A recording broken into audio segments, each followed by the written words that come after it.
Рено Дюбертё и ведущий я Эдиль Асламбетов. У нас сегодня в гостях гости из Казахстана, экспертное сообщество, очень уважаемые люди и специалисты в своем деле. И я хотел бы сегодня представить тему нашей программы: религиозный терроризм, экстремизм, какие новые формы, методы видоизменения происходят в Центральной Азии. Взгляд из Казахстана. Я хотел бы представить эксперта госпожу Каратаеву Лесю, главного специалиста Казахского института статистических исследований. Здравствуйте. Здравствуйте. Сабирова Шавката, эксперта в области информационных технологий. И Адиля Каукенова, китаеведа, возглавляющая китайский центр в Казахстане. Добрый день. Здравствуйте. Здравствуйте. Первый вопрос, который очень интересует, я бы хотел задать вопрос о том, что происходит сейчас в мировом пространстве. Все-таки ИГИЛ, угроза терроризма, религиозный экстремизм, он меняет формы, они меняют тактику, методы борьбы. И у большинства радиослушателей, граждан стран Центральной Азии, есть стереотип о том, что можно силовым методом быстро решить эту проблему. Мы знаем выступление президента Соединенных Штатов Америки Дональда Трампа, который считал, выступая на предвыборных обещаниях, он сказал о том, что одной из главных его целей является ликвидация ИГИЛ, да, на территории современной Сирии и Ирака. Ну, в основном применяются силовые методы. Также касается религиозного экстремизма в Афганистане и в других регионах, точках. Вот эта проблема намного сложнее, поэтому у меня такой вопрос к вам, Леся. Как вы думаете, что сейчас происходит в понятиях вообще смысловых, таких религиозных, экстремизм, терроризм, что-то поменялось, может быть, тактика? Ну, спецификой современного этапа развития является то, что активность террористическая сейчас в большей степени разворачивается именно в информационном пространстве, и противодействие этой активности также должно быть активно в информационном поле. Что происходит? В свое время Аль-Каида предложила новую методику противодействия, развития террористической активности, которая основывалась на так называемой тактике сеятеля. Смысл заключался в том, что сокращалась подготовка боевиков-террористов на территории специализированных лагерей с последующей заброской их на территорию государства-объекта.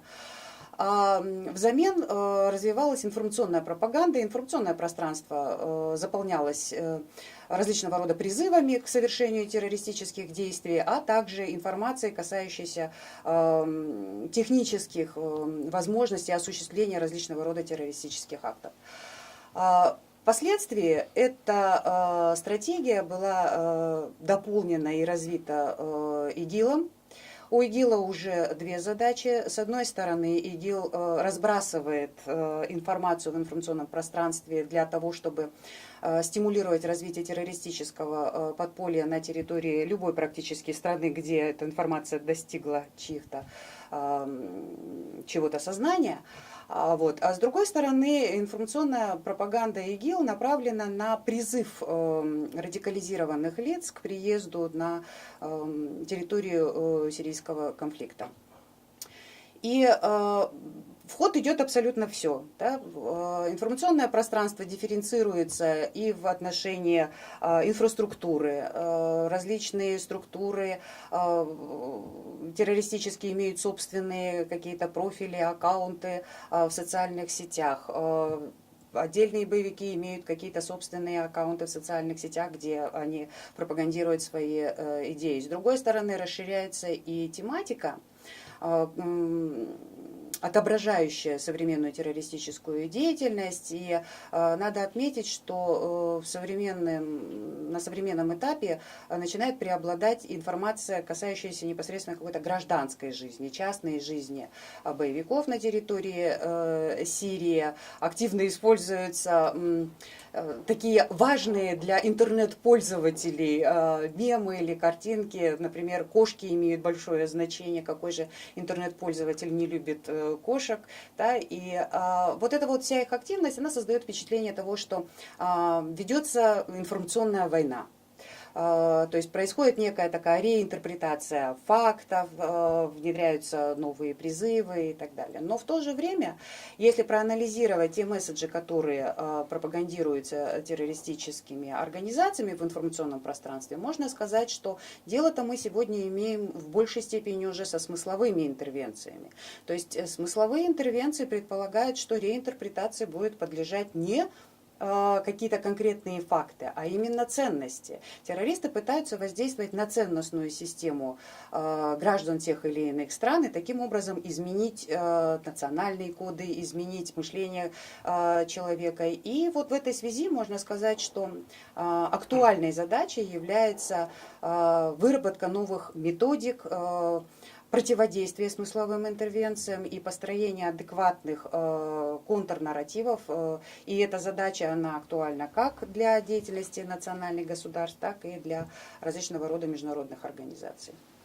То есть вы все-таки имеете в виду, что все-таки изменилась, да, их тактика, то есть это не информационное просто обеспечение, а уже смысловое, она имеет более длительный период, да и более опасно, да? Безусловно, одной из основных опасностей смысловых интервенций заключается в том, что их не видно сейчас, результатов не видно сейчас, у них есть некий отложенный статус. То, что сегодня внедряется, условно скажем, выстрелит, возможно, через несколько лет. Поэтому, может быть, в реальном мониторинге сейчас это не так заметно, но тем не менее угроза от этого только возрастает. То есть это более опасная угроза для государственной безопасности всех государств Центральной Азии в будущем, да? Так как это происходит на уровне сознания человека, его ментальности, да? Безусловно, В этом да. проблема, да? Безусловно. Спасибо большое вам. Вот как вы думаете, Шавкат, вот ваше мнение, что происходит вот в информационном пространстве? Они активно используют социальные сети, да? Все-таки ИГИЛ, запрещенная законом, это сетевая организация, которая все современные новые технологии использует, да? Насколько это эффективно и вообще можно ли противостоять этому? Вообще, я могу сказать, что у нас в ассоциации есть горячая линия, есть веб-сайт, куда каждый пользователь может пожаловаться на тот контент, который, по его мнению, противоречит либо здравому смыслу, либо там оскорблению, либо терроризму, экстремизму. Это происходит по суду или вот как-то? Нет, это не по провайдер суду, решает? просто любой человек анонимно, нас не интересует ни фамилия, имя, отчество, ни IP-адреса, может пожаловаться к нам на сайт и дать нам ссылку, оставить и сказать: вот я А вы жалуюсь контент на... смотрите, да, сам? А мы после этого, после того, как получаем запрос, мы его проверяем и смотрим, насколько он действительно нарушает, допустим, законодательство Казахстана. Я могу сказать, что за последние 3 года количество жалоб на контент, который несет пропаганду идей терроризма и экстремизма, у нас вырос, там, допустим, в 2 раза. То есть Существенно, сегодня, да? да, то есть сегодня, если мы получаем чуть меньше 3000 сообщений в год, у нас большую часть, где-то порядка 35-36%, это составляют жалобы на пропаганду идей терроризма и экстремизма. То есть для нас, например, не новость, когда в социальной сети, в известной российской социальной сети, по запросу Генеральной прокуратуры, допустим, блокируется сразу там несколько десятков групп, которые как раз и занимаются пропагандой идей терроризма и экстремизма. Более того, в интернете они появляются сегодня настолько часто и так много, что частенько у пользователей возникает вопрос, есть ли смысл с этим бороться. Они все равно появляются, да? А обычно в этом случае мы отвечаем. По сути, воровство у нас существует, я не знаю, уже там сколько, 100 лет. Ну, сколько человечества, да, существует, Да, наверное, да? да, и мы не продолжаем бороться с воровством. Мы предупреждаем, там, будьте аккуратнее и так далее, так далее. Но и здесь то же самое. С появлением новых угроз, с появлением новых групп нужно продолжать бороться, удалять, ликвидировать. И более того, очень важно вести профилактическую работу. То есть очень важно заполнить мозги, особенно голову молодых людей, ну, я не знаю, перспективами работы, какими-то идеями. Я не То знаю, есть вы социальные все-таки причины есть, да, для того, Да. чтобы люди экстремистские идеи, да, восприняли, да? Да, Почва должна быть, там, Я бедность может быть, да? да, я считаю, что это может быть сегодня для некоторых стран, допустим, более актуально. У нас, например, когда мы живем в стабильной стране с достатком и так далее, то есть люди подвергаются вербовке либо какому-то склонению с этого на почве того, что чем бы еще заняться. То есть вы... Чтобы еще такого придумать себе, чтобы такого себе еще в голову положить. Да? И обычно это начинается с простых случаев, это когда человек просто занимается религией. Потом, понятно, после этого очень тонкая грань религиозного экстремизма, ну и там, где религиозный экстремизм, это практически терроризм. Потому что нужно четко понимать, что все последние события террористической направленности Казахстана, все террористы, я имею в виду террористы доморощенные, не те, которые приехали, а те, которые у нас выросли. Ну, местные граждане. Так Да, сказать. местные граждане с нами выросли и так далее. Они 100% пришли через интернет. Нет ни одного, который бы сам вот шел по улице, решил зайти в какую-то группу и так далее, и так далее. То есть практически, ну не практически, все они в интернете каким-то образом подверглись предварительной обработке. Прочитали сайты. Прочитали сайты, обработки, то есть встретили друга, который в трудную минуту, допустим, помог, советом подсказал. Ну и, соответственно, он получил приглашение прийти в какое-то там закрытое совещание какой-то группы или встречу и так далее, и так далее. Но то, что они все приходят через интернет, это однозначно. То есть они активно все-таки используют не только интернет-ресурсы, но и социальные связи, да, между людьми, личностный контакт, да? Я бы назвал это по-другому, я бы назвал это не социальными связями, я бы это назвал новые средства коммуникации. То есть они, при том, что технически, допустим, хорошо грамотно, они используют очень профессиональные средства коммуникации. То есть у них есть профессионалы, которые этим занимаются, да? На уровне... Я думаю, не сколько профессионалов, может быть, сколько вопрос стоит в обучении и подготовке. Ну тогда такой вопрос, вот все-таки вы как специалист по информационным технологиям, откуда у организации, которая не имеет государственной структуры, ну может быть таких гигантских финансовых средств, да, такая возможность активно работать в социальных сетях, использовать его огромное количество? Почему так происходит? Вы имеете в виду у организации? ИГИЛ, да, запрещенный законом. Да? Нет, ну... Как это происходит? Почему экстремистские организации так вот, ну, имеют возможности и финансовые, и технические для этого? Во-первых, вы должны понимать, что любая негосударственная организация, она более мобильна, более обучаема и более подготовлена оказывается по сравнению, допустим, с государственными органами. Причем это не важно, правоохранительные органы, либо какие-то государственные. Сам государственный механизм, он сложный, да, пока принимается решение. Потом нужно иметь в виду о том, что те способы и методы борьбы, о которых сегодня говорила Леся, они изменились в корне. Причем они меняются так быстро, что частенько наши, допустим, правоохранительные органы и органы там, мониторинга, либо принятия какого-то решения, они просто опаздывают. Для того, чтобы играть более оперативно, играть на этом же поле, ровно точно так же, как играют твои противники, то должен быть, соответственно, иметь такую же степень свободы, если не больше. Если у них, допустим, 4 степени свободы, значит тебе нужно 6. Если у них 6 степеней свободы, у тебя должно быть 8. То есть минимум на шаг впереди надо, да, быть? Да, то есть вот в этой борьбе должен играть первый принцип, это опережающий принцип.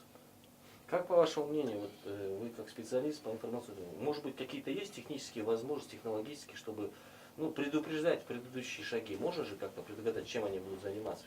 Как-то вот. Есть у вас вот такие какие-то идеи, может быть?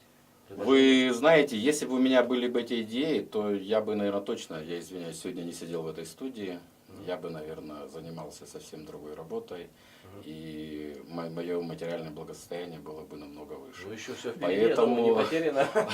Поэтому, я думаю, сегодня нет такой панацеи, по которой бы можно было сказать, вот эта проблема, ее нужно решать вот так, потому что эта задача не просто каких-то отдельных там государств, или это, по сути, огромная проблема для всего мирового сообщества. Если в рамках той же Организации Объединенных Наций собирается там огромное количество стран, представители решают, что делать дальше, если страны даже начинают конфликтовать из-за этого, да, то есть, соответственно, вы понимаете, насколько серьезна эта тема и насколько в эту тему вовлечены, какие в эту тему вовлечены ресурсы, и материальные, и людские в том числе. Но в любом случае этой проблемой надо заниматься, да?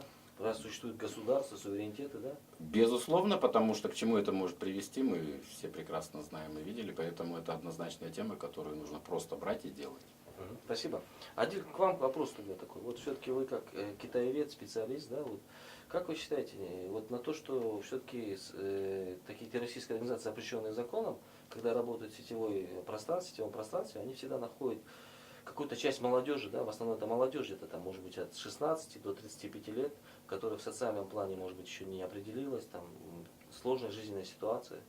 Но почему им удается находить в каждой стране какой-то сегмент, который как бы удовлетворяет о них ценностные как бы желания, там какие-то мечты, может быть, выразиться, да? Почему это удается, как вы думаете?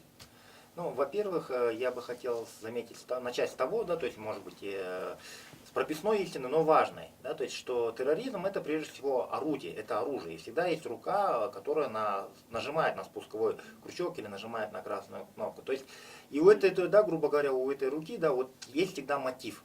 Да, то есть вот сам терроризм, вот когда мы говорим, вот есть такое заблуждение, борьба с терроризмом, и такое ощущение, что это какой-то одушевленный может быть предмет. Да?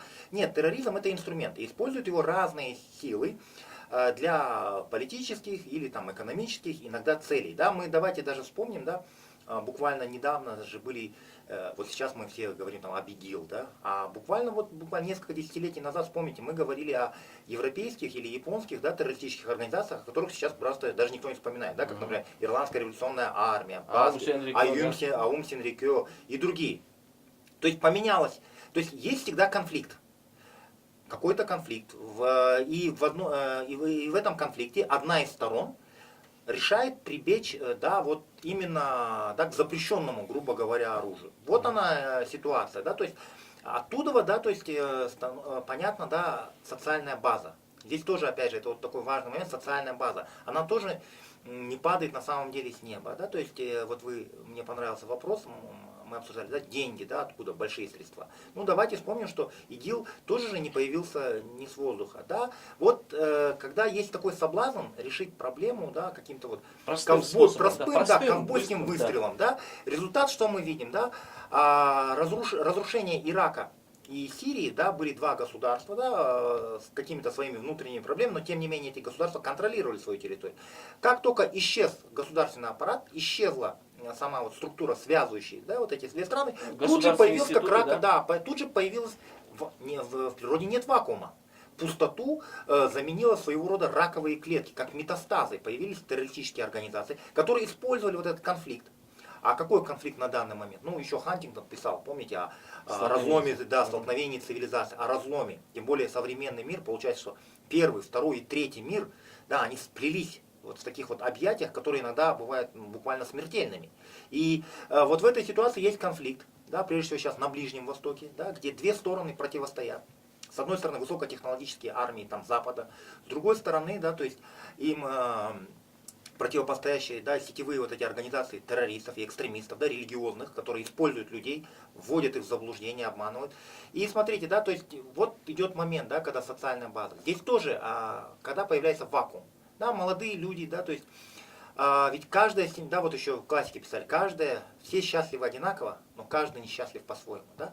Каждый случай, да, когда человек пошел по преступному пути, когда он решил, да, нанести вред окружающим, да, ради каких-то там непонятных целей, это всегда связано с тем, что у него произошла какая-то вот где-то не доглядело общество, не доглядело государство. Да, особенно важно, да, вот у нас не всегда в государствах, на постсоветском пространстве понимают важность воспитательной работы.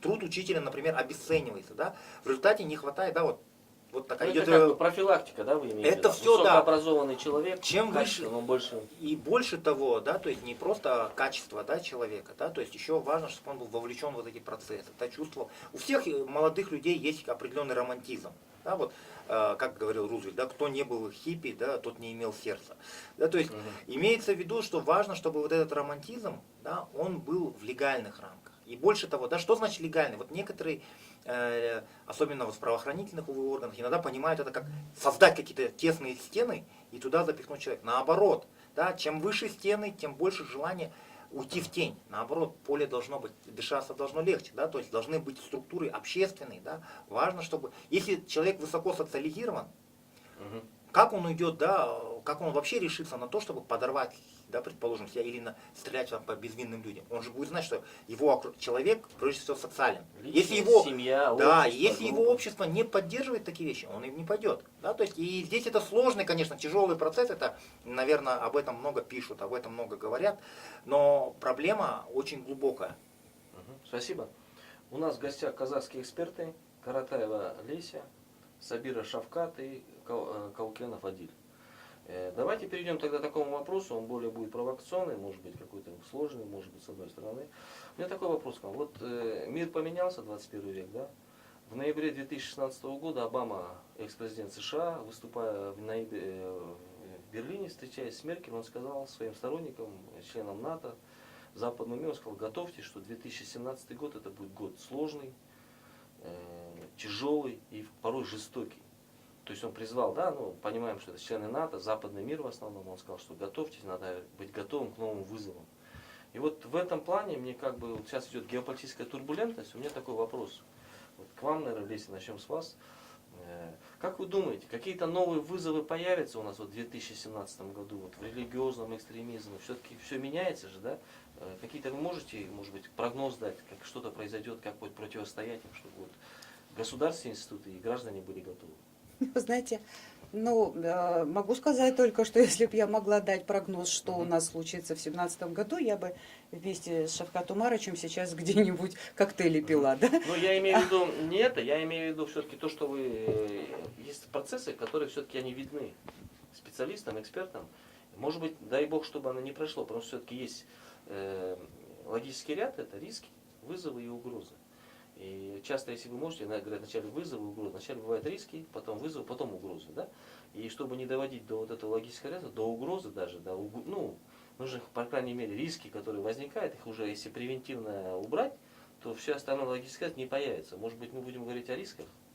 Ну, вы знаете, можно возвратиться к идее Адиля, почему люди приходят к террористической активности, что сам по себе терроризм представляет собой. Да, я соглашусь, что это всего лишь метод на самом деле. И этот метод получил такую широкую огласку, да, и так много мы об этом говорим, что создается впечатление, что да, этот метод позволяет решать любые какие-то задачи и так далее. Вы говорили о том, что одной из причин перехода к террористической или экстремистской деятельности является бедность. Я не соглашусь с вами. Бедность не является причиной. Бедный человек сам по себе не является террористом и даже не является потенциальным, возможно. Так не надо. Ну, я сейчас оценивать. объясню, почему я так говорю, потому что вот. вот если брать экспертные заключения западных, в том числе и центральноазиатских, там четко объясняется, что одной из первых причин, почему человек, живущий в деревне, имеющий большую семью, который не может себя прокормить, и российские эксперты, первый шаг для того, чтобы выдвинуться, ему говорят о том, что ты будешь двигаться по социальному лифту, ты удовлетворишь какие-то свои первые шаги. И есть данные, я не знаю, сколько они точны, но огромное количество выходцев из Центральной Азии, которые находятся мигрантами в Российской Федерации, они завербованы именно на территории Российской Федерации. И самое интересное, что их вербовали в поездах, на рабочих местах, или где-то там в какой-то мечети, когда они приходили. Это такие города, которые очень далеки, да? И человек, который приехал зарабатывать, он приехал с целью обогатиться, да, там, какой-то материальный уровень поднять. И вот в этом плане, как бы, первый шаг именно то, что он двигается для того, чтобы подняться. И тут как раз вот как ловцы душ появляются и говорят, ну, конечно, вопрос простой. Мы вот приедем и там где-то далеко будет все прекрасная жизнь, да, то, что вот сегодня вы картинку показывали, да, там вот все будет прекрасно, и ты получишь прекрасную семью, у тебя будет хороший статус, и ты будешь жить в братстве там, и так далее. То есть это же тоже какая-то такая ловушка же душевная, правильно? Нет, Я в этом плане имел в виду. не соглашусь с вами. Хорошо, пожалуйста. Собственно, замеры показывают, что среди приехавших в зону сирийского конфликта, это ну, не только граждане там, Центральной Азии, да, как раз-таки больше процент приехавших дали страны Запада, а вот очень большой процент людей, которые имеют достаточный доход, они живут в достатке, они имели замечательное образование, и мотиватором для выезда в зону сирийского конфликта для них являются совершенно другие вещи. Возвращаясь к вопросу о бедности, не бедность и является причиной, а фрустрация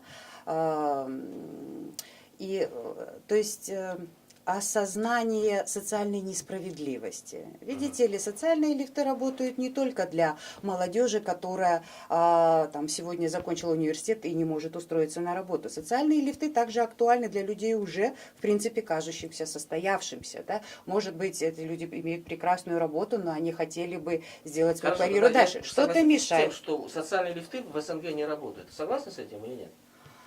Нет, я могу сказать, что, возможно, это проблемное поле, но то, что социальные лифты не работают, это, наверное, неверно будет утверждать. Вот. Теперь относительно прогнозов. Если мы берем за основу, что мотивацией к переходу к экстремистской деятельности может быть состояние фрустрации, неудовлетворенность,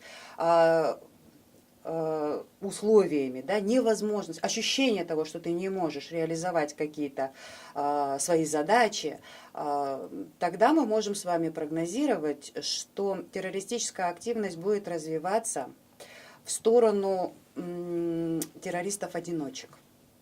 Террористические организации, возможно, будут создавать там какую-то шумиху, заниматься финансовой деятельностью и так далее. Но можно, наверное, предположить, что непосредственно сами террористические акты будут все чаще осуществляться одиночками.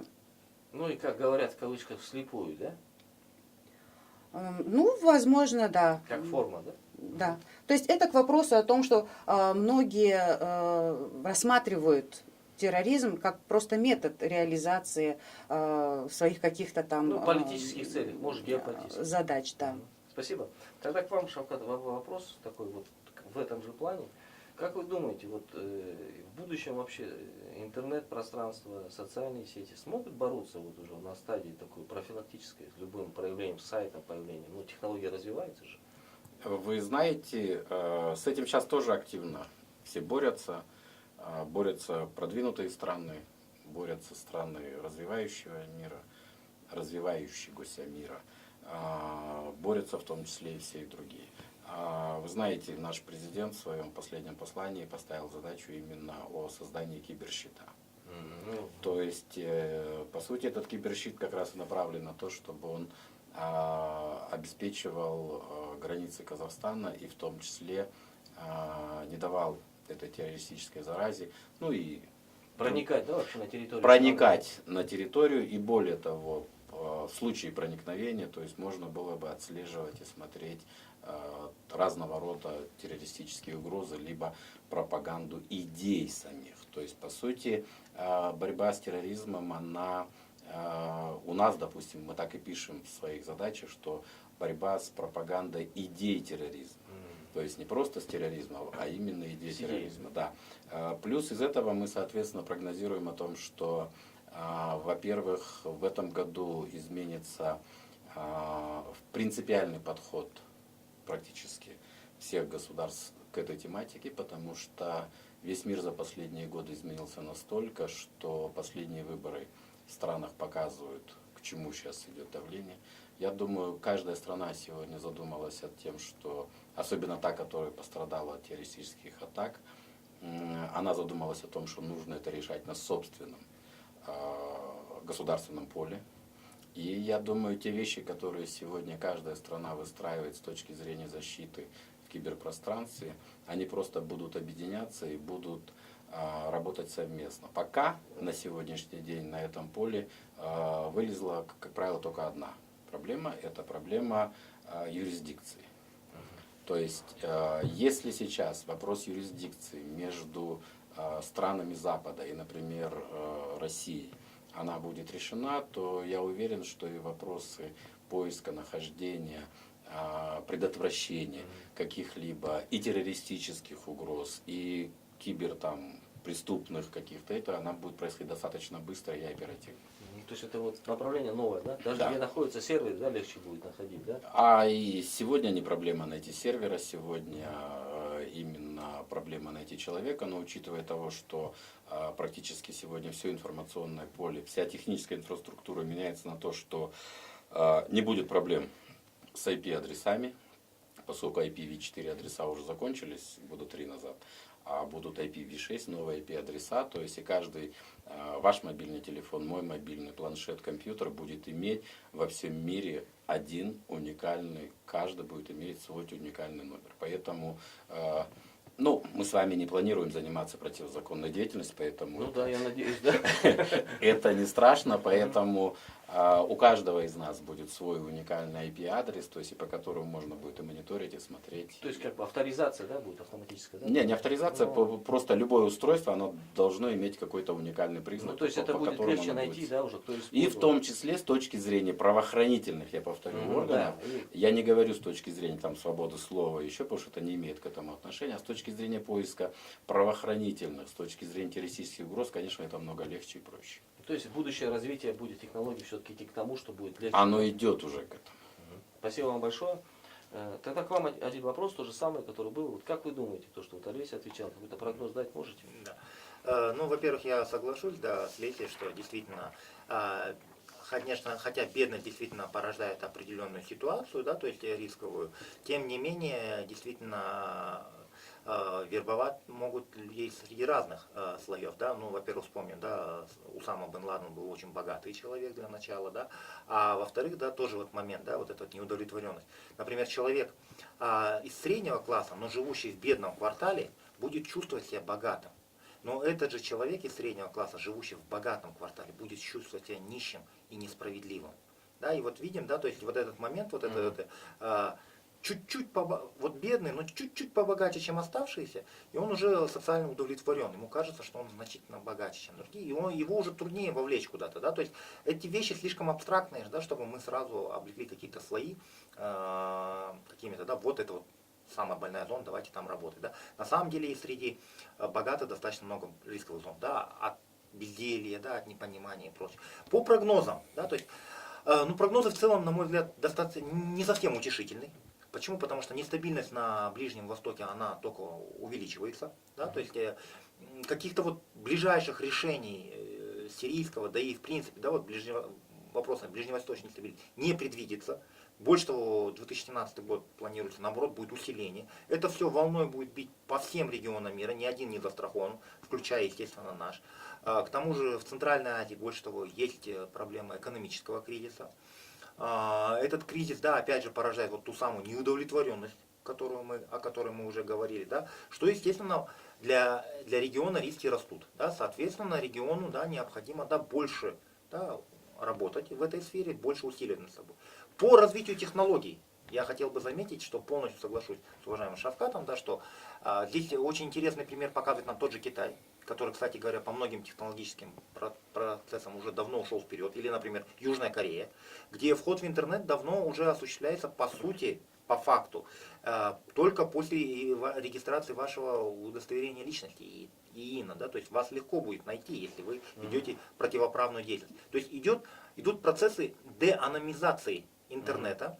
И это действительно будет облегчать работу для правоохранительных органов. Да? То есть и здесь вот вообще эра анонимности, это была эра все-таки начинания интернета, его зарождения. Интернет взрослеет, и анонимности будет становиться меньше. Вспомним, 10 лет назад мы все комментировали на интернет-форумах, а полностью анонимные. Сегодня мы с вами участвуем в дискуссиях на интернет-площадках в социальных сетях, где есть наше и большинство случаев есть наше и имя, и фамилия, и даже все знают, где мы находимся. Вот такие вот новости. Все, спасибо. Гостями в программе «Дюна Дюберту» казахские эксперты Каратаева Леся, Сабиров Шавкат и Каукенов Адиль. Авторы, ведущие и Эдиль Асланбетов. У меня тогда такой вам вопрос. Все-таки вы сказали о таком интересном моменте, что будет именное, да, вот вы, Шавкат, тоже говорили. Ну, есть такой все-таки тезис, и многие правозащитники его поднимают, они говорят, что все-таки интернет это единственное пространство в мире, где сетевая демократия, и это мое личное право назвать имя, там, придумать себе и писать, что хочу, потому что во многих странах интернет как бы не считается там СМИ, там, интернетом. Как вот вы на этот вопрос ответите? К вам тогда, Шавкат, вопрос. Ну, я вам скажу, что сегодня наши пользователи, в том числе и казахстанские, и ваши кыргызстанские, сами с удовольствием, в кавычках, раздеваются в интернете. То есть сегодня вы можете мне ничего не говорить, где вы работаете, сколько вы получаете, и кто ваша семья, я могу посмотреть. где вы работаете, на какой машине вы ездите, какую кухню вы кушаете. То есть по фотографиям? И по фотографиям, то есть вы сами даете мне эту... Через соцсети анализ, да? Через мониторинг, соцсети, то есть, и поэтому, более того, простите за банальные вещи, сегодня тот же карманник или квартирный вор, он уже не следит за квартирой, он просто читает соцсети и смотрит, когда человек говорит: ура, завтра я уезжаю на 10 дней, и нас, фотографии сдать и нас никого дома не будет. Более того, по прилету он выкладывает фотографию с отчетом: все, я прилетел, и меня точно 10 дней дома не будет. Это ли не повод для того же Ну да, это... правонарушения? А с точки зрения анонимности и прочих разных вещей, я соглашусь с Адилем в том, что анонимность сегодня уходит.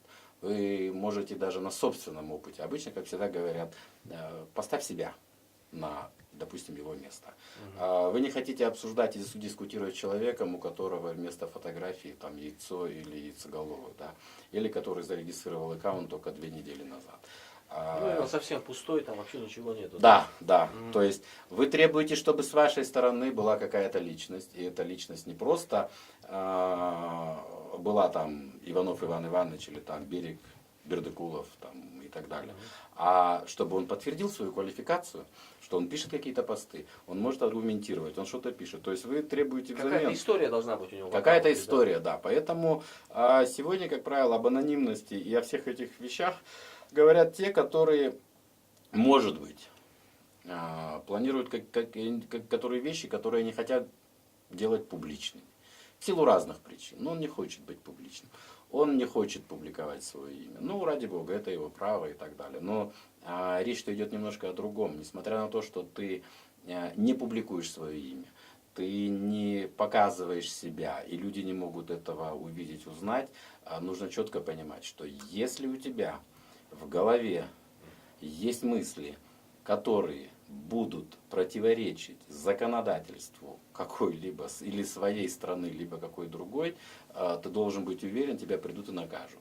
Пусть не сегодня, но через некоторое время. Я думаю, те примеры, когда российских программистов вывозят с Мальдив или там с курортов и так далее, это подтверждает о том, что ребята, которые сидели там у себя в городе и чисто пытались там что-то подзаработать, что-то сделать, но со стороны, допустим, Америки, это выглядело как один хакер пытается взломать какую-то Да, систему. это часто бывает. Да, и со стороны это просто так выглядит, и поэтому, когда его берут, потом и привлекают, и возникает вопрос, кто что делается. И именно с этой точки зрения сегодня, если вы не имеете желания, либо мотивировки какой-то совершать какие-то противоправные деяния, Чего бояться, да? до чего бояться. Ну, я понял вас, вы имеете в виду, что во всех социальных сетях, особенно в мире, многих, под анонимом часто публикуют там, комментарии оскорбительного плана там, или какие-то свои идеи, да, так называемые в кавычках диванные эксперты, которые как бы используют вот этот анонимность для того, чтобы оскорбить позицию, другую часть слов и так далее. Да? Не, ну это специальная группа людей, которая называется тролли, боты и так далее. То есть... Вы, да? Пожалуйста. Ну, давайте я Да, просто пожалуйста, дополню. Да, конечно. Потом Я, Владимир. видите ли, надо, наверное, всем понять и принять, что так радостно принимаемое нами расширение наших технологических возможностей, безусловно, повлечет за собой трансформацию нашей зоны комфорта. И это надо принять. С этим невозможно бороться или противостоять. Да? То есть зона комфорта наша трансформируется, меняется, и к чему-то надо будет привыкать. Что касается вопроса относительно того, что я имею право назваться хоть кем угодно, собственно говоря, ну и называйтесь кем угодно. Вас никто этого права не лишил. Речь идет о том, что и следственные органы, да, то есть ваша деанонимизация, да, будет видна и важна, да, для следственных органов в случае уже совершенного какого-то преступления. Вот о чем идет Есть признаки, речь. Да, То есть это как бы уже постфактум какое-то деяние. И вот здесь вот тоже видятся определенные проблемы с тем, что в превентивном-то порядке, да, вот регулировать и контролировать информационное пространство все равно очень сложно, потому что ну, оно бесконечно, оно безгранично, ты закрыл в одном месте, оно вылезет в другом месте. Это тоже необходимо признать. Кроме того, в сфере противодействия террористической активности мы уже давно не говорим только о противодействии или предотвращении конкретного теракта. Речь идет уже ну вот мы сегодня обсуждаем распространение идеологии. Да? И кроме того, очень важный вопрос – это вопрос финансирования, предотвращения и разрыва цепочек финансирования. А проблема-то заключается в том, что в большинстве случаев деньги свои в интернет-пространстве собирают легальным способом.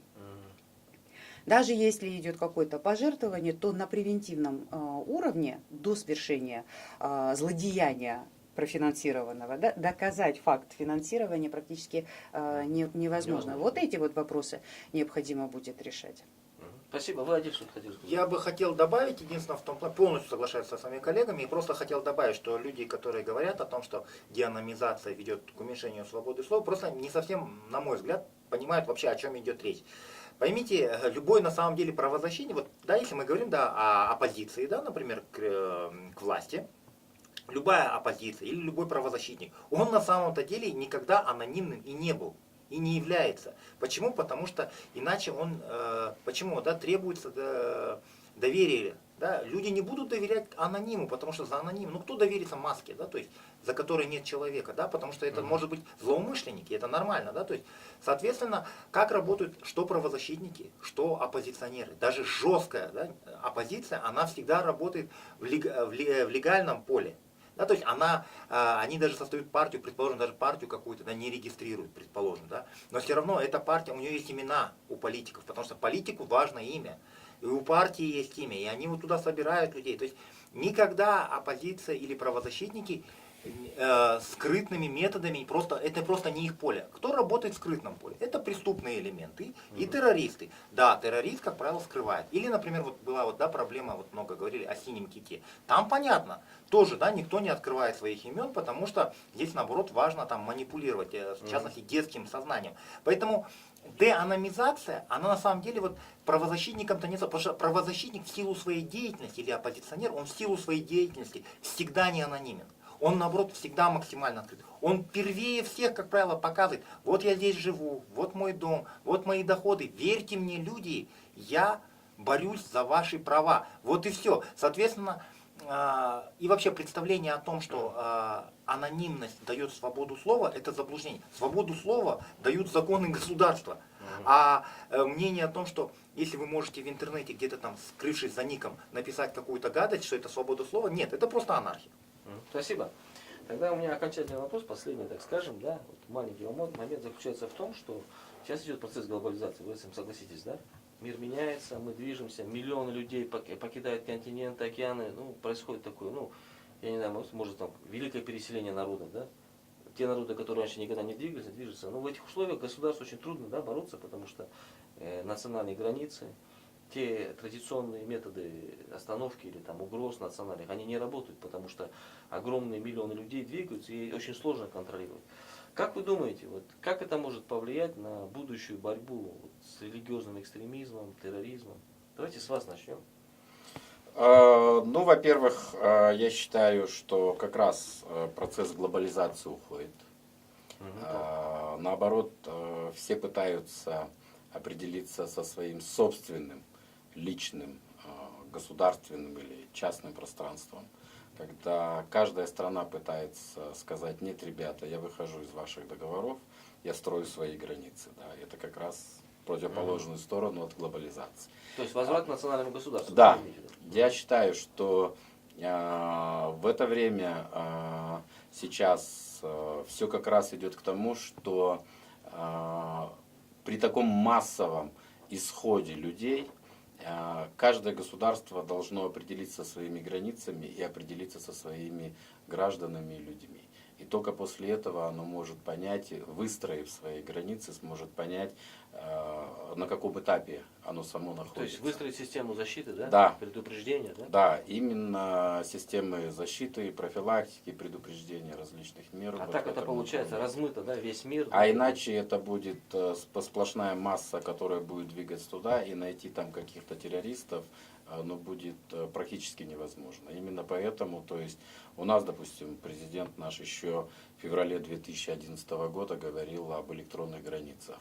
Я думаю, что если бы мы тогда послушали своего собственного президента и в феврале 2011 года начали бы строить эти электронные границы, сегодня у нас был бы киберщит, ну, я думаю, на уровне, наверное, может быть, той же России или Соединенных Штатов.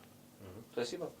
Леся, к вам тоже Да, я, вопрос. наверное, соглашусь с тем, что идея о том, что информационное пространство совершенно никак не оформляется национальными границами, наверное, тоже постепенно уходит уже в прошлое. Безусловно, государство может строить и свои электронные границы, да, как Казахстан, вот, к примеру, вот, удачный опыт. И с другой стороны, мы должны понимать, что информационное пространство это не просто перемещаемые туда-сюда какие-то смыслы. Смыслы локализуются в соответствии с каким-то дискурсом. Да? То есть вот условно На говоря... конкретной территории, да? Да, на конкретной территории, да, что-то объединяет в смысловом порядке именно кыргызстанцев. Вы обсуждаете какую-то свою тематику.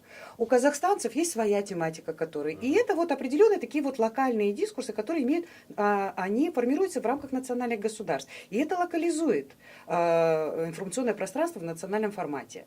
То есть другой вопрос, что преступления, если они совершаются, они в любом случае будут иметь трансграничный характер. И вот здесь вот как раз множество проблем возникает по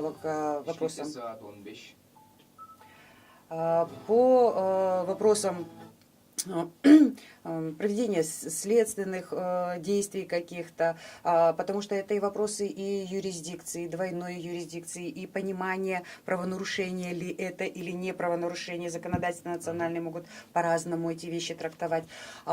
И проблема заключается в том, что инфраструктура, на которой стоит интернет и глобальное информационное пространство, оно, конечно, локализуется в рамках национального физического пространства. Вот этот вот факт тоже в некоторой степени затрудняет международное сотрудничество. Спасибо. Я здесь, наверное, подискутирую все-таки с моими коллегами при всем уважении и не соглашусь с И тем, это что... правильно. Да. Я хочу сказать наоборот. На мой взгляд, как раз-таки процессы глобализации набирают ход. И этот ход неудержим. Обратите внимание, мы все, да, давайте посмотрим, у кого какой сотовый телефон, да, телевизор, я не знаю. Мы едем на одних и тем же Кто в чем одет, кто что Мы кушает. одеты, да, все, по сути, мировые бренды, мировые марки и прочее. То есть, по сути, наоборот, мир глобализируется. Больше того, я вам скажу, сейчас, особенно в среде молодежи, даже в среде людей моего возраста, уже нормально знать как минимум два языка, да, то есть владея, например, я владею еще и английским и китайским, да, то есть спокойно, да, вне рамок, да, получаю с удовольствием, получаю информацию свободно, да, как англоязычную, так и китайскую. Кстати, мои коллеги тоже прекрасно владеют иностранными языками, и они даже больше меня, на самом деле, выходят за рамки национального интернета. То есть я хотел бы сказать о другом, что идет наоборот, да, то есть совмещение, да, то есть за счет еще развития именно образовательных процессов, да, идет наоборот, люди выходят сами в мир, выходят из своих границ, они смотрят другие передачи и прочее. Больше того, они не просто выходят, да, то есть смотрите, это правильный процесс, потому что вспомним, например, Петр, да, два процесса было, например, Россия и Китай, да. Петр I прорубил окно в Европу, а императорский Китай, наоборот, принял стратегию закрыться в собственных границах. Прошло каких-то 100 лет, и Великая империя оказалась беспомощной перед хищными, другими молодыми, да, западными империями. Россия стала одним из них, из тех, кто, да, громил и делил.